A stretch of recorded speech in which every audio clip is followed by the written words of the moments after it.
നമസ്കാരം. ശബരിമല സ്വർണമോഷണ കേസ് കേരളത്തിന്റെ രാഷ്ട്രീയ ഭരണ സംവിധാനത്തെ തന്നെ ചോദ്യം ചെയ്യുന്ന ഗൗരവമുള്ള വഴിത്തിരിവിലേക്കാണ് കടന്നിരിക്കുന്നത്. ശബരിമല സ്വർണ്ണക്കൊള്ളയിൽ ദുരൂഹത വർദ്ധിപ്പിച്ച് വിദേശ വ്യവസായിയുടെ മൊഴിയാണ് ഇപ്പോൾ പുറത്തു വന്നിരിക്കുന്നത്. ശബരിമലയിൽ നിന്ന് സ്വർണം കൂടാതെ പഞ്ചലോഹ വിഗ്രഹങ്ങളും കടത്തിയെന്നാണ് രമേശ് ചെന്നിത്തല സൂചിപ്പിച്ച വ്യവസായി അന്വേഷണ സംഘത്തോട് വെളിപ്പെടുത്തിയത്. 2019-20 കാലഘട്ടങ്ങളിലായി 4 വിഗ്രഹങ്ങളാണ് ഇത്തരത്തിൽ രാജ്യാന്തര പുരാവസ്തു കടത്ത് സംഘത്തിന് കൈമാറിയത് എന്നാണ് വിവരം.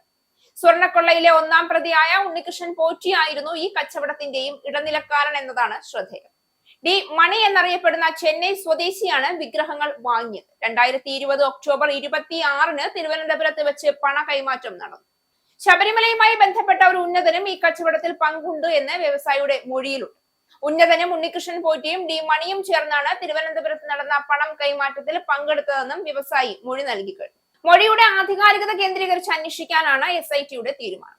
2019-20 കാലഘട്ടത്തിൽ 4 പഞ്ചലോഹ വിഗ്രഹങ്ങൾ വിദേശത്തേക്ക് കടത്തിയെന്ന വിദേശ വ്യാപാരിയുടെ മൊഴി ഇതുവരെ പുറത്തുവന്ന വിവരങ്ങളെക്കാൾ ഭീകരമായ അവസ്ഥയാണ് വെളിപ്പെടുത്തുന്നത്. ദേവസ്വം സംവിധാനത്തിന്റെ വിശുദ്ധിയെയും വിശ്വാസികളുടെ ആത്മാഭിമാനത്തെയും നേരിട്ട് ബാധിക്കുന്ന കുറ്റകൃത്യമായി ഈ കേസ് മാറുമ്പോൾ അന്വേഷണത്തിന്റെ വേഗതയും ദിശയും സംബന്ധിച്ച സംശയങ്ങൾ സ്വാഭാവികമായി പിന്നെയും ഉയരുകയാണ്.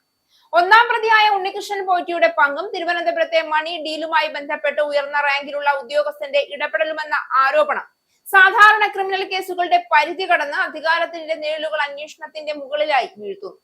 അധികാരത്തിലെത്തിയ പിണറായി ഭരണകൂടം അഴിമതി വിരുദ്ധ ഭരണം എന്ന വാക്കുകൾ ആവർത്തിച്ചിട്ടുണ്ടെങ്കിലും ഈ കേസിൽ അന്വേഷണ സംഘത്തിന്റെ നീക്കങ്ങൾ പൊതുജന വിശ്വാസം പൂർണ്ണമായി നേടിയിട്ടില്ല എന്ന യാഥാർത്ഥ്യം നിഷേധിക്കാനാവില്ല.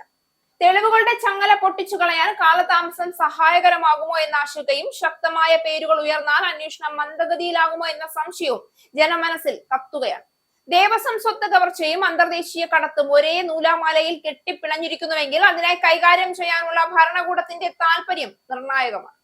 ഇവിടെ അന്വേഷണത്തിന്റെ വിശ്വാസ്യത സംരക്ഷിക്കപ്പെടുന്നുണ്ടോ എന്ന ചോദ്യം പിണറായി സർക്കാരിന്റെ ഉത്തരവാദിത്തത്തെ നേരിട്ട് സ്പർശിക്കുന്നു.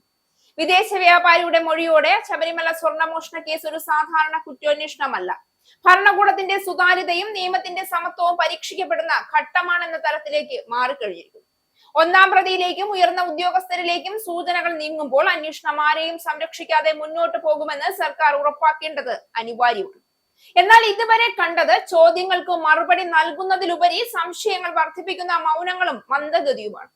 അന്വേഷണ ഏജൻസികളുടെ സ്വാതന്ത്ര്യം ഉറപ്പാക്കുന്നതിൽ സർക്കാർ കാണിക്കുന്ന അർത്ഥ മനസ്സ് രാഷ്ട്രീയ ഇടപെടൽ ഇല്ല എന്ന അവകാശവാദങ്ങളെ ദുർബലമാക്കുന്നു.